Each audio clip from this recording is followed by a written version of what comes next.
just finishing, so we were just working out people going across the rooms. A few people online, some in the room, and I'm delighted to be joined by an esteemed panel.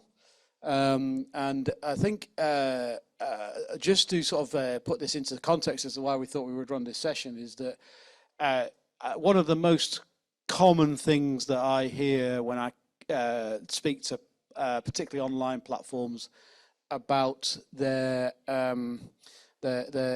reasons why they're not deploying age assurance technology or age verification is because they're worried that that's going to have a negative impact on the revenue of the business. It's going to first of all force friction on people signing up to the business and the user onboarding journey, but then it's also going to mean that that obviously their audience or the maybe more clearer to say this, the number of eyeballs that they can deliver to advertisers will inevitably drop because they will have a filter over the number of audience they've got. And so they say, therefore, that there is a disincentive to deploy age assurance because they don't want to see that advertising revenue drop. And so we thought it would be a useful opportunity to discuss that because I think, from what I'm aware of, I'm not sure that's true. So we've invited together this panel of today to sort of talk about that and see what we think. So I'm going to get you to each do a quick introduction about who you are, where you're from, and something interesting about yourself. So, Phil. Oh, right, interesting. I'm not sure I can do that, but I'm Phil Smith. I'm Director General of ISBA.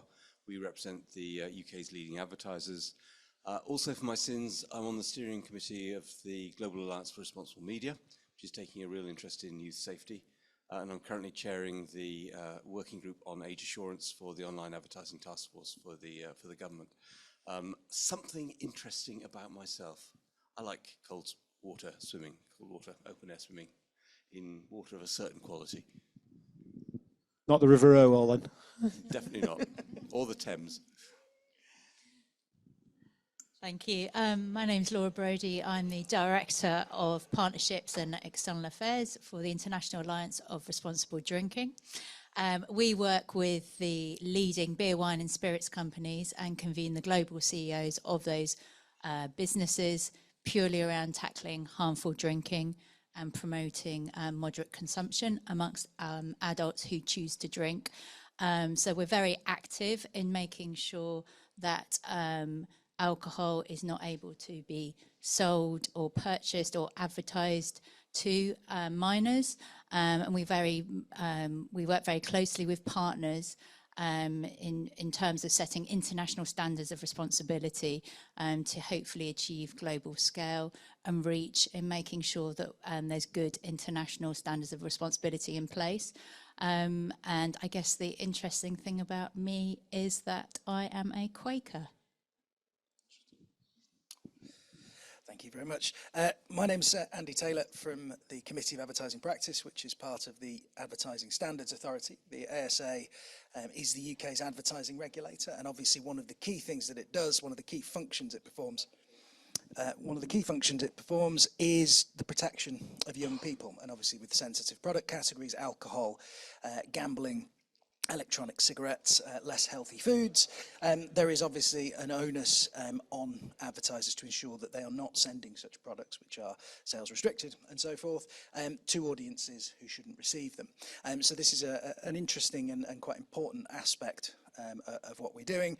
I work in the policy team, and my interesting fact is I used to live 2 streets behind here many, many years ago when this wasn't quite as gentrified as it is now. Yes, that's very true. This is a very nice part of town now, isn't it? Here, yeah. So just on sort of kicking us off, and the kind of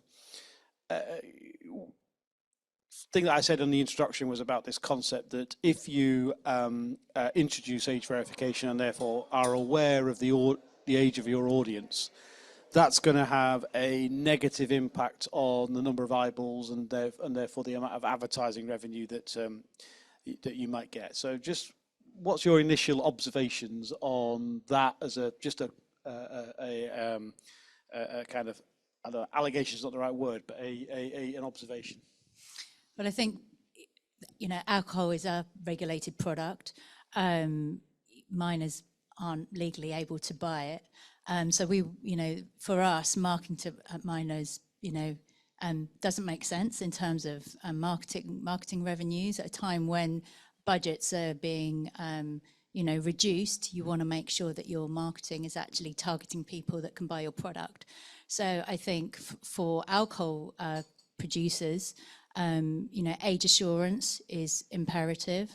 And, it's making sure that actually our advertising is only reaching adults who choose to drink, who can legally buy the brands and products that our companies are producing. So, I think where our brands aren't present speaks for itself, in the sense of not having age insurance online is absolutely crucial for our sector.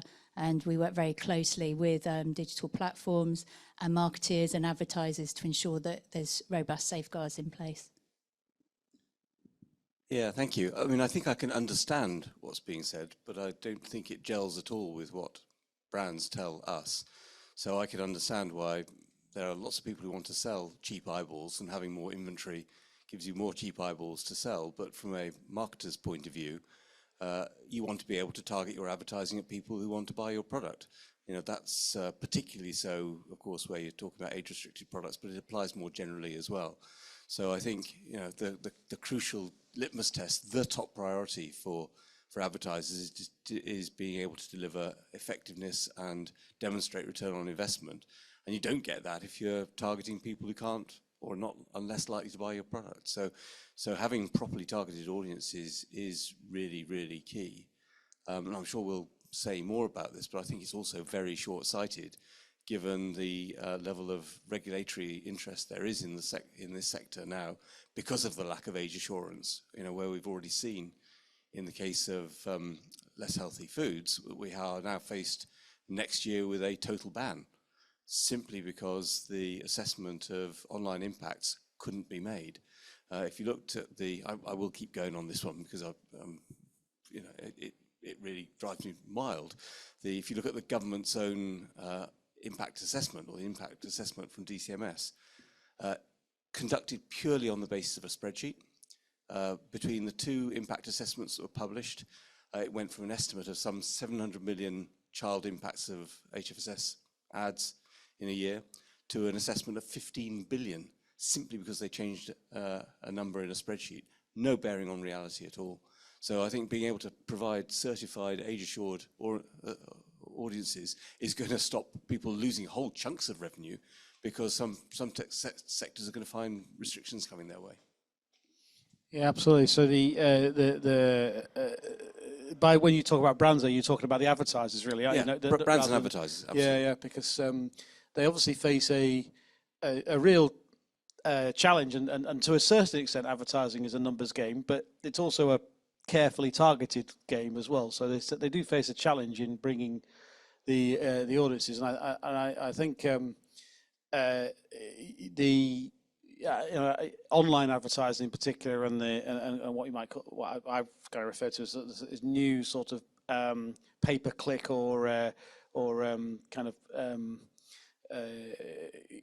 volume, the price per volume advert. So although that's always been the case, but in the past, I'm guessing advertising was much more, you place an advert either in a newspaper or and you pay a fee for that, and that fee is related to the volume and is related to independent research into the volume, such as like radar figures and stuff like that. But now it's much more open-ended. You're almost like, you don't know quite what you're going to have to pay at the beginning of a campaign, because it's the campaign is priced on a click ratio or a click-through rate or there are stuff like different that. models in place. Clearly, there are models that are based on a price per action, whether that's a click or a conversion, where you're very definitely paying for a result, although there are lots of ways in which people seek to game that. And then there are other forms of digital advertising where you're paying on a cost per thousand impression basis, where most of the mechanisms for that will be driven by auction. So you do have an ability to control what you pay, and there certainly has been downward pressure on the prices there. But that's much more for those people who are looking at conventional, or trying to find the analog of conventional brand advertising, where you're paying for a size of audience rather than for a specific action to take place. Yeah, because it's the size of audience bit, isn't it? Which is where we come back to that. The more eyeballs you've got, the bigger the audience, even if they're not the best eyeballs you could And have. undoubtedly, you know, there are people all the way through the supply chain who'd really happily sell lots and lots of cheap eyeballs that are unqualified and aren't what they say they are. But essentially, from an advertiser's point of view, that might as well be fraudulent. You know, I would like to see the audience that you're selling to me. And if you're selling to me a demographic of 18 to 34-year-old adults, then those are the people I'm carefully targeting, because those are the people who can and are most likely to buy my product. Obviously, I come at this from a slightly different perspective, in the sense that we're a regulator. So ultimately, it's not our position to comment on what's positive in terms of revenues and so forth. But from a regulatory perspective, the examples that Phil gives there are quite interesting, in the sense of we have to set standards to protect under 16s, under 18s, dependent upon the product. And where you have a legal sales restriction, that protection has to be of a pretty high standard, in the sense of ads should not be unduly reaching or coming into the sort of the media lives of those who are too young to purchase the product. There are obvious risks there. The evidence is very well established. And, you know, simply put, the more scattergun approach, the less control a marketer has, the greater the risk that they run of basically running into ASA action against them. So while at the moment, as a regulator, we're not in the business of mandating, and we have a sort of basically a set of standards in a technical document which encourages advertisers to use the tools that are available on a given platform. We recognise the diversity of online environments. So while age assurance and so forth is not the present minimum standard, it is something which, you know, ultimately, if you demonstrate those steps that you have taken to the ASA, you give them assurance that you are treating your responsibilities under the UK advertising codes properly, you're creating a campaign there and a response to any complaint, which is, you know, it has a very, very good chance of compliance, much higher than if you're going with something a little bit more sort of, as you say, out of your control, a little bit more dodgy in terms of the control you have over who sees the ad. And again, you know, we're in a place now where things like age assurance and age verification, etc., are not absolute requirements. But obviously, it doesn't take a particular sort of public policy genius, a Nostradamus, to forecast that is the direction of travel. There are obviously very significant concerns beyond advertising about the impact, particularly of mobile devices, connected mobile devices, on young people. And it's not just advertising, it's a huge range of things. It's very, very clear that there are going to be pressures both on industry, from society, from politicians, but also on regulators to up the bar.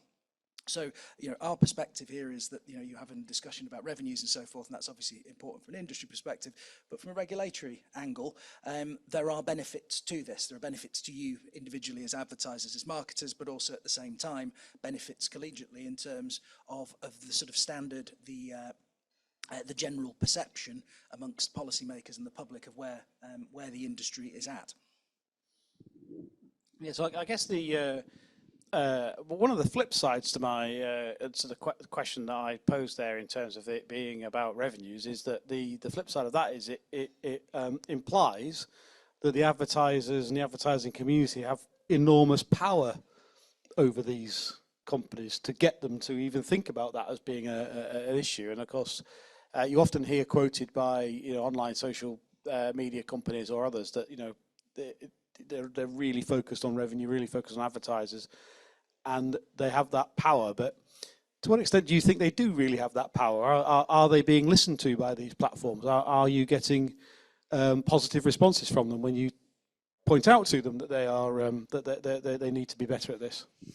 Yeah, I think it very much comes down to being a shared responsibility throughout the whole value chain, particularly in the regulated product space. So not just for alcohol, but for other regulated products. I mean, one of the things that we have done is work in partnership with platforms. We find the partnership approach also gives you that reach at scale. And we've been successful enough to, for example, introduce opt-outs of alcohol advertising, firstly introduced on YouTube, and now that's global wide. So that's a huge amount of consumers that change is now reaching and impacting, who decide that they don't want to see alcohol at all. So it's not just about protecting minors, it's also giving adults the choice not to see alcohol advertising for cultural reasons or religious reasons. And I think, you know, if you work in partnership, you can really find some good solutions, and the private sector, as we see at this conference, is really innovative in that space in coming up with ways that can build on regulation that already exists and enhance it, as Andrew's just said. You know, it's about showing that we are responsible leaders, and also demonstrating, you know, that proactively we can collectively bring about change and ultimately use digital channels for social good as well. So, as I say, it isn't just about protecting minors, it's about giving consumers choice who are of legal purchase, say, to also decide that they don't want to see alcohol marketing. So you can genuinely get those changes. It takes time. It doesn't happen overnight, but I think conferences like the one we're having at the moment in Manchester are a really good way of bringing partners together to find good solutions and build on collaboration that has been going on for many years. It does take time, but I think the persistence and the innovation in the industry is really demonstrating that you can actually achieve good outcomes. Yeah, I'd just build on that. I think all of that is absolutely right. I'd probably add consistency of message as well, because the advertiser community is very fragmented by comparison with the global concentration of the big tech platforms. And the message that's been very clear to us is that when the advertiser community speaks with a single voice and has a single set of requests, then it's a much easier thing for platforms to process and to react to. So we've certainly seen progress as described by Laura, but also in other areas as well. In areas, for example, like brand safety, where the progress on transparency reporting and the progress on monetization thresholds has been quite considerable over the last 5-6 years, as a result of being very single-minded and focused. And I think now that the advertiser community is really getting its teeth into youth safety, because it sees that as a major social issue as well as one that has real implications for advertisers commercially as well, we are really very hopeful of being able to make moves forward in partnership. Yeah, and obviously, particularly here in the UK, but also I think around the world as well, there's been a number of self-regulatory initiatives. Some of those have gone on to be backed in some legislation, such as the Advertising Standards Authority has a kind of co-regulatory role rather than purely self-regulatory, because with the misleading advertising regulations. But you've also had the Portman Group here in the UK as well for a number of years. And that kind of experience there, well, I think the Portman Group's code has probably been around for 20, 30 years at least, and it has a lot of things in it. How would you, you know, what counsel or guidance would you give to the kind of newer age-restricted or age-related issues that are coming to the marketplace? You've got things like vaping, social media, they're relatively new markets, but they're all experiencing this public policy, regulatory backlash from not having some of that established material there. I'll come to you first, and then I'll come back to. Oh yeah, so I mean, I think, as we've already mentioned, the partnership work is crucial. I think, you know, a lot of the companies want to be responsible, and what IR does is to work to enable, you know, best practice, to inspire safeguards being put in place, and that can then be, you know, implemented at a national level. And that's not just for the big players in the market, but for smaller, emerging, innovative organizations as well, who might not have a back office in terms of how to do this stuff. And, you know, as we all know, the technology is moving really quickly, and the regulator wants to see action by the industry. So I think there's lots of really good tools and inspiration out there. As I say, you know, IR's put in place global standards for e-commerce. That's making sure that online sales of delivery of alcohol don't reach minors or persons that are knowingly intoxicated or are not legally allowed to purchase alcohol. And we work with partners such as Uber Eats, JD.com, and many others in that space, Just Eat Takeaway. I think as well, we work very much with the big global agencies and advertisers about making sure that there are global standards for influencer marketing. Now, all these tools exist, not just, as I say, for the more established companies, but anybody coming through into the market. We work very closely with the World Federation of Advertisers to make sure that there's videos on how to implement good standards of responsibility. Now, every business model is different. There's no silver bullet. And I think just understanding that meeting the business need will be different for each organization. But I think there's lots of safeguards and global standards that are really pushing up the bar and providing that guidance and inspiration for people to see how can this work for my organization. And ultimately, we know that it's important to give stakeholders confidence that age assurance is in place.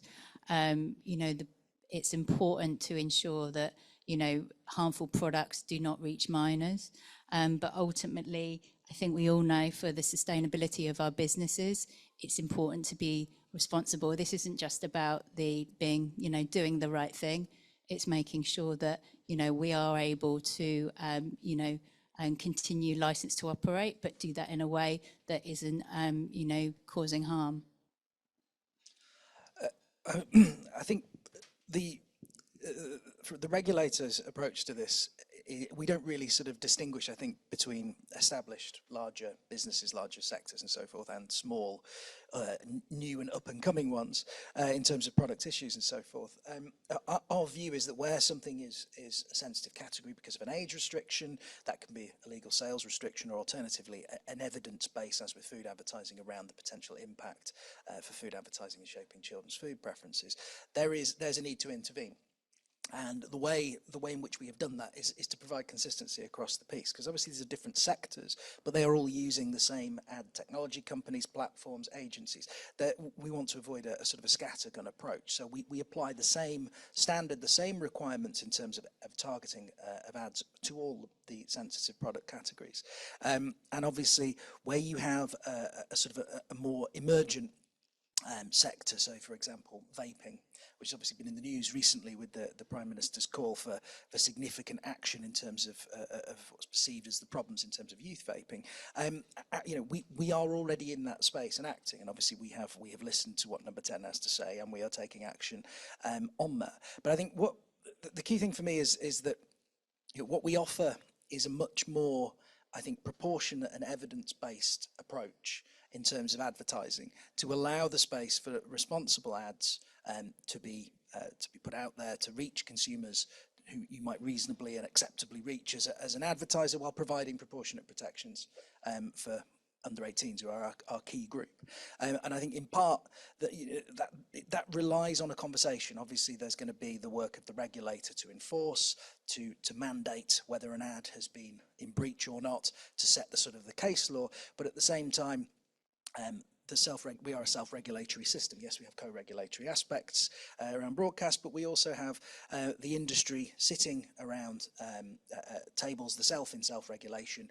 They are responsible for the policy work that goes behind authoring the UK advertising codes. There's a way in there for industry to bring sort of positive developments, etc., in terms of things like a whole range of things, but age assurance and age verification to the table, and try and get that, or try and consider how that can be recognised in terms of what the policy approach is. As I said before, at the moment, we have quite a broad approach, but as the direction of travel begins to sort of solidify, I think there is a case, certainly from our perspective, to consider what more can be formalised and codified in terms of requirements around age assurance and age verification. We aren't there yet, because I think there needs to be developments, but we rely, as part of the broader conversation around self-regulation, on industry making moves and developing ideas and so forth, which then allows us as a regulator to take those on and to decide whether there is merit in applying them across the piece, whether it's proportionality,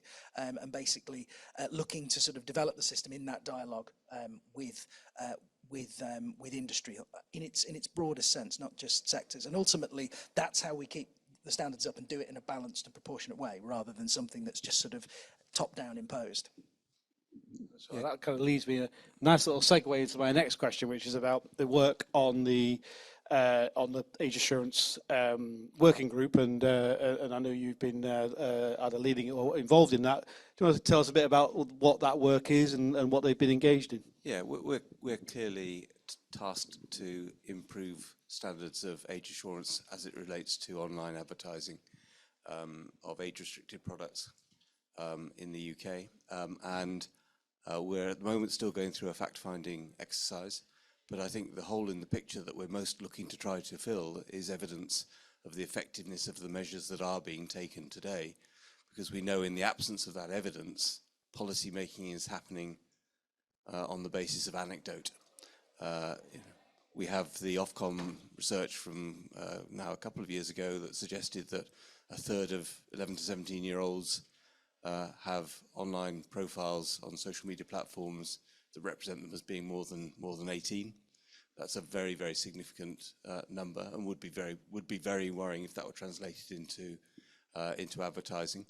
We know that the way in which the advertising codes and the guidance are now written, if you're advertising in an offline environment, there are quantified targets to allow you to have some leeway as you aim away from young people. But in the case of the online targeted environments, there is no quantified target. It is every measure needs to be taken that can be taken is the approach that is embedded in the guidelines, whether that's behavioural or interest-based. And that in itself, going back to the original question, we know restricts spending from the advertisers of age-restricted products, because they say to us, if we do that, we end up with higher costs and lower reach. And as far as we can tell, they're proving quite effective. But a much better world for them would be one where you have certified age targets that you can meet and a threshold that would be acceptable to the regulator, where you would be able to say, I can buy what you're selling me, a demographically targeted audience. Yeah, good. Any questions from the audience here? They can't hear you online if you... Question for Andrew, and I'll preface this by saying that I am actually from the vape sector, and I think it's possibly slightly unfair to say that all of these age-restricted categories are treated the same, not because of anything from CAP and ASA, but because those sectors are all regulated differently.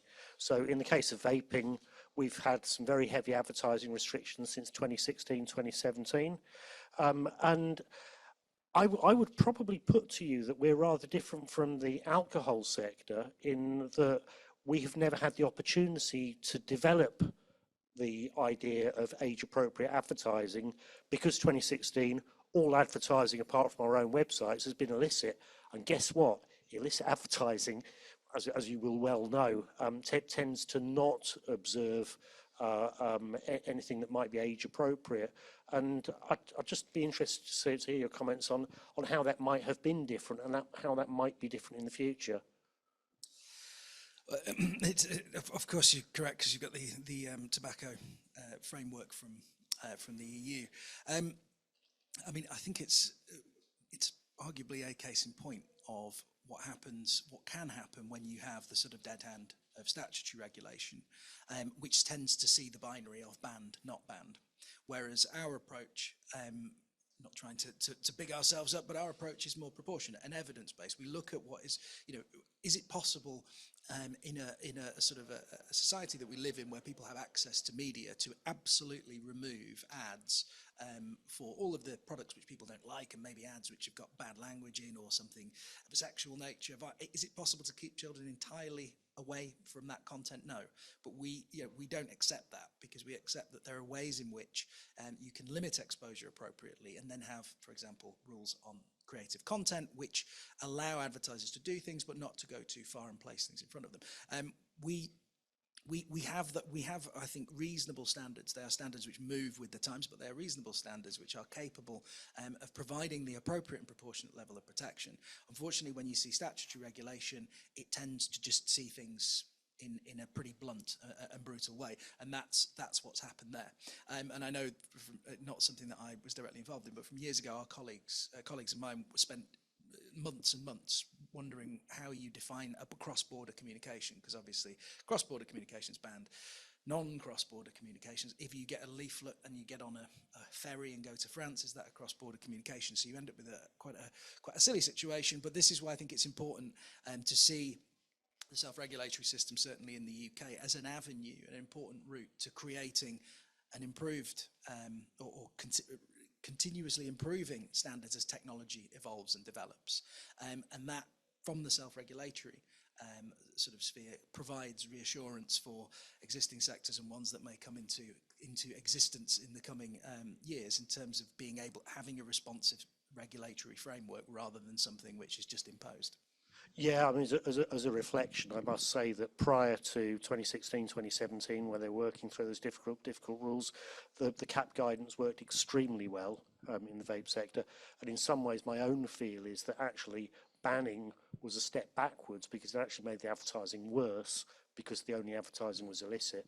And I mean, no proper advertising agency has any interest in a sector that is banned from advertising, because how can you ever earn proper revenues from it? And if I could I just pull the lens back a little bit and go back to that question of the Online Advertising Task Force? So that sits as part of the action plan for the online advertising programme, which has explicitly been put forward as a set of interim measures to demonstrate progress from the industry, with the view that a government or the government will come forward with statutory regulation proposals in the fullness of time. If we go back to the consultation that they ran, one of the options that they put forward was to take online advertising out of the hands of the ASA and put in place a completely new regulator. So I think the stakes here are quite high when it comes to being able to demonstrate progress, if we wish to maintain a regime of self and co-regulation in the UK, which I think, despite some of the ups and downs that we talk about, has been both proportionate and evidence-based in the way in which it's been delivering its work. Yeah, sorry. I think I would just say though, although the speed with which restrictions and controls came in relation to vaping, it was quick. In other sectors, it's been sort of spread out over a period of time. I think there's possibly some missed opportunities in that to do something like the Portman Code or something similar that would have been a bit more bespoke and developed. And I think part of that is that, not for you guys, I know, because you're independent of but the relationship that vape had with the tobacco sector. Yeah, I know that doesn't apply to you because of the so I made that very clear. But that made it that added a degree of level of complication to it, because the policymakers deliberately don't want to engage with the tobacco sector, and so therefore they were like, well, we can't really talk to you, even though we're talking about vape. We can't really talk to you because we're talking also about tobacco. So it did create some real challenges and difficulties. Has anybody else got anything? Danny? Thank you. Hello, I'm Danny. I'm a pass card issuer. Our company is called IDGO, and I'm one of the newer members. And so I just had a question about how do you work with pass card companies like Pass itself, or specifically pass card issuers, to endorse, people aged 18 years and over, using a safer method like a pass card than using their driving license or passport. I've seen some drink responsibly campaigns. That was quite a while ago. I just wondered if you actively collaborate with the pass scheme or the pass card issuers in order to boost that awareness. So that's a particularly UK thing. Yeah, I probably can't speak to that directly because we are a global organisation. However, as I talk through some of the partnerships we have. So, for example, if our companies are obviously selling alcohol products online, there's obviously a transaction within that customer journey. So they will have their age verifications set up within that process, and the age verification element of that customer journey is absolutely imperative, and that might happen at any point during the customer journey. So it could be at purchase, or it could be that somebody is ID'd on the doorstep when they receive their delivery of alcohol. And that will depend where you kind of where do you decide to interact with that age assurance mechanism throughout that process. So I guess what we've tried to do is bring all the partners together who are involved in that whole supply chain to realise there's a joint responsibility in making sure that age assurance is checked. And within that kind of sales process, there will be partners like yourselves who are involved in the actual specific technology of how companies are selling, either through their direct-to-consumer channels or through retailers they work with, or the retailers themselves. And I guess what we're trying to do is build on the regulations. So you talked about Portman Code, but a lot of the I guess the marketing codes, the sales codes, the contracts you have with your partners that are either selling your product or delivering your product, embedding the age assurance element within those contractual agreements is is very much a really good way to make sure that standards are being raised. Thank you, Danny. If anyone's got any questions online, then I think there's you can just unmute and shout out, and we'll hear your question come through. Give a moment for people to find. It always takes me ages to find the mute button on different channels. If anyone shouts out, but not at the moment. So I'll just sort of wrap things up really with a little bit about social responsibility, and social responsible marketing is a key part of that. One of the things that we've seen happen over the course of the last year for bigger listed companies is a move towards non-financial reporting and disclosure, which brings in environmental, social governance arrangements, things like that. And of course, that immediately presented the problem for the audit agencies about, well, how the hell do we measure that? And they all went down the route of measuring carbon footprint and things like that to start with. But it's not just environment, it's social and governance as well. How do you see the new responsibilities of environmental social governance feeding into the way in which your members and the brands will start to communicate out what their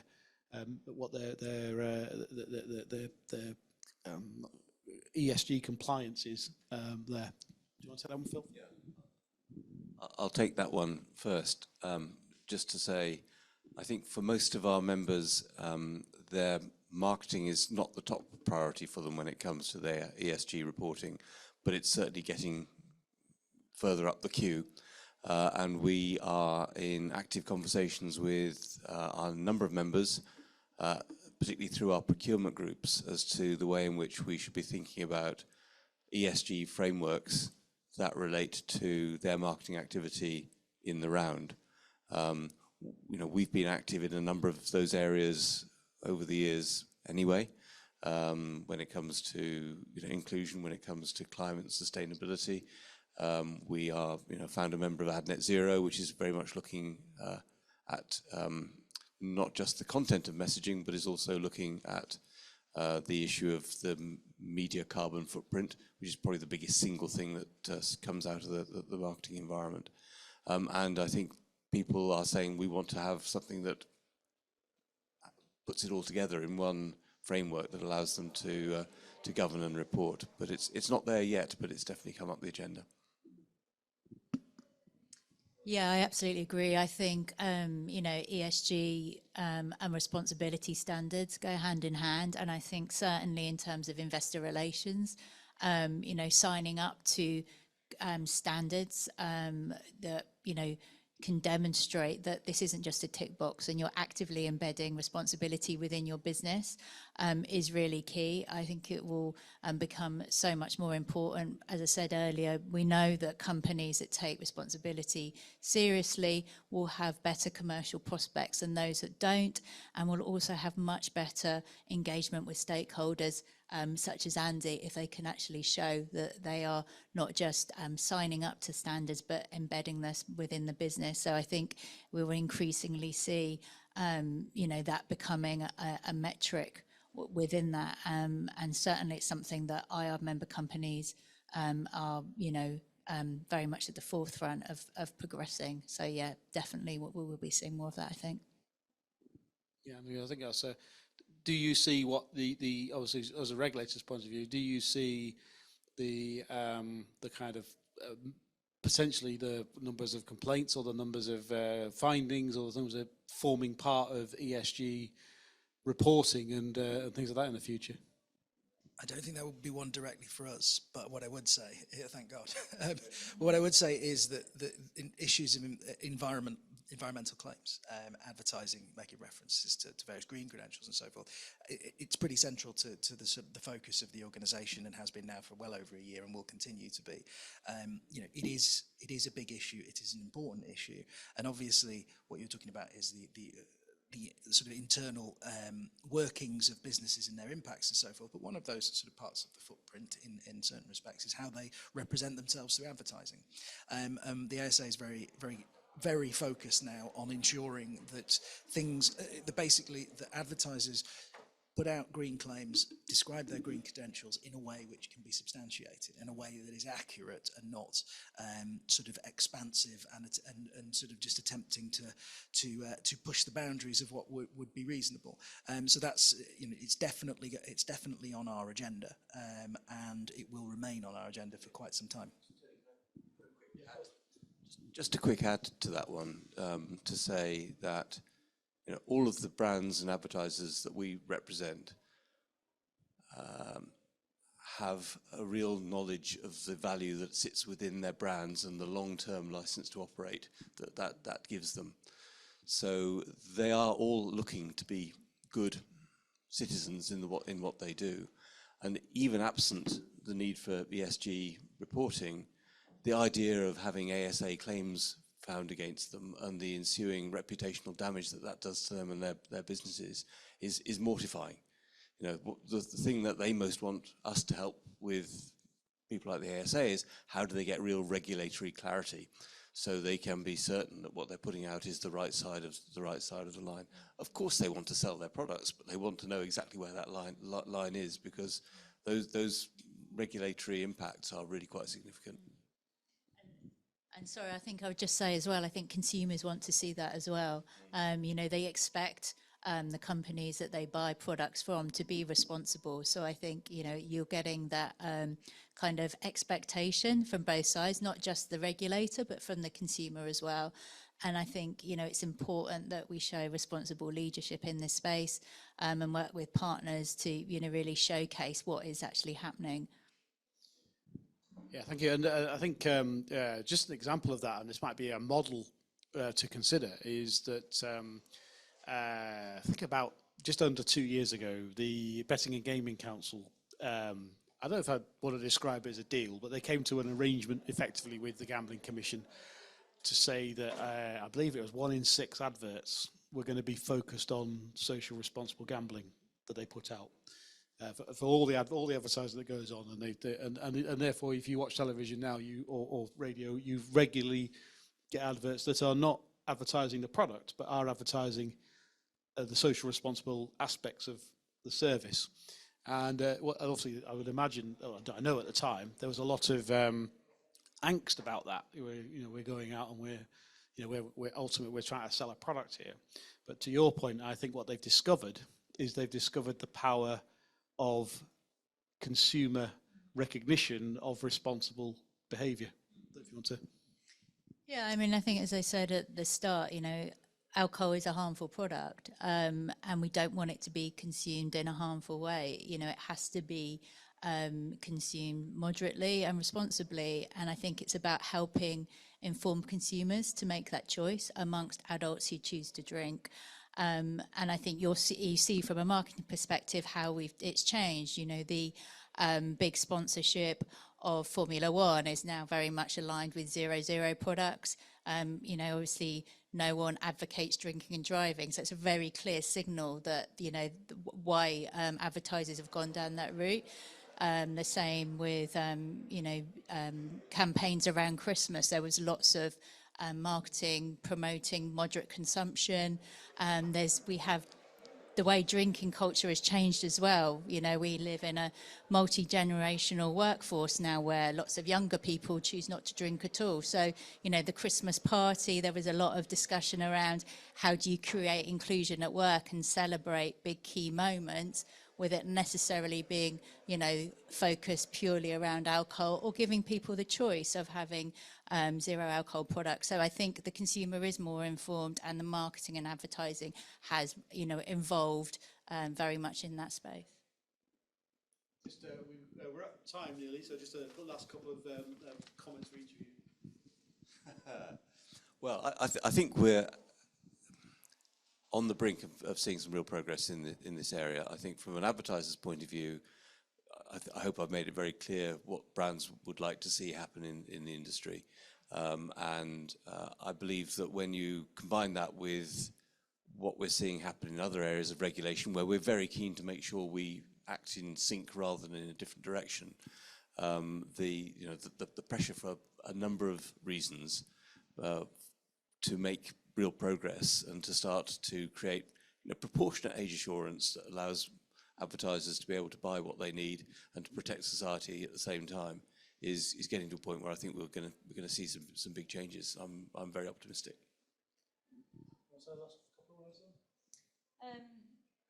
I think, you know, we don't want to you know, create any barriers to business. You know, the II Global Standards are very much to inspire best practice in a number of areas in marketing and advertising. You know, influencer marketing, digital marketing really can help incorporate messages that help inform the consumer to make the right choice. We just don't want alcohol to be marketed to minors, and as Phil said, is very much being able to work with platforms to make sure that there's confidence in assuring age in terms of targeting advertising. I think lots of progress has been made, but there's still more we can do together. And last word for you, Andrew. No, thank you. From the regulator's perspective, we're obviously there to firmly enforce standards, particularly around the protection of under 18s. And simply put, we can see how that's going, or the direction that looks like it's going in. We are there to ensure that we're listening in terms of developments in technology that could improve standards reasonably, and at the same time I'm willing to engage with industry to make that kind of thing happen, to have that conversation which is necessary to do something which is proportionate, evidence-based and focused on being effective. Thank you. Thank you, everybody. Thanks to the panel. It's a very interesting discussion. I hope you enjoyed it in the room and online as well. Obviously, opportunity for everyone to see some of the technology that's here today in today's tech showcase. Coming up in this room, I believe there's a panel about vaping that's coming up shortly. So bear with me while we change over the room, but thank you very much.